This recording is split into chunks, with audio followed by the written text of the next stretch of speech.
రుద్రయామాల తంత్రము అని ఉంది. దానిలో ఏం చేస్తారంటే ఒక దీక్ష తీసుకొని ఆ దేవతలను ముందు ప్రసన్నం చేసుకోవాలి. చేసుకుంటేనే ఆ శక్తి వస్తుంది. సగం సగం చేస్తే కనుక ఆ దేవత చెడు కాబట్టి వాళ్ళని నాశనం చేసేస్తుంది. కాబట్టి చాలా జాగ్రత్తగా అది మంచి కోసమే ఉపయోగించినట్టు చేయాలి.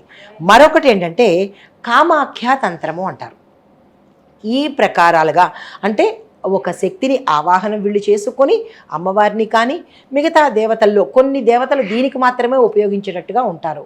ఆ దేవతల్ని ముందు ప్రసన్నం చేసుకుని అప్పుడు వీళ్ళు ఎవరికి మంచి చెయ్యాలో మంచి కోసం ఉపయోగిస్తే కనుక ఆ దేవత అనుగ్రహం కలుగుతుంది. చెడుకు చేస్తే కనుక అది డెఫినెట్గా రివర్స్లో వాళ్ళకి వెళ్ళే అవకాశం ఉంది.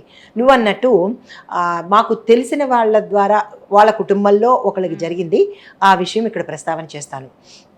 అయితే ఏంటంటే చాలా దూరంలోనే వేరే ఊర్లో అనమాట. ఎప్పుడో యాదృచ్ఛికంగా మేము కలుసుకున్నప్పుడు మాట్లాడిన మాటల్లో ఇలా కూడా ఉంటుందా అని అనుకున్నాను. ఒక ఫ్యామిలీలో భార్యాభర్తలు చక్కగా ఉంటున్నారు. అయితే భర్తకి అంటే ఎక్కువ ఆస్తి ఉంటే కనుక భర్త వైపు కానీ భార్య వైపు కానీ ఆస్తి ఉంటే కనుక ఆ ఆస్తిని వీళ్ళు తీసుకోవాలి అన్న చెడు తలంపుతో థర్డ్ పార్టీస్ అంటుంటారు. భర్తని వశం చేసుకోవడం కోసం వీళ్ళు వేరే వేరే వెధవ పనులు చేసుకుంటూ ఈ వాళ్ళిద్దరిని అంటే ఆ భార్యాభర్తలిద్దరిని విడదీసి ఏదైనా ఫంక్షన్కో పార్టీకో పిలిచిన తర్వాత వాళ్ళకి ఇష్టమైన పదార్థంలో దీన్ని తినిపించేశారు.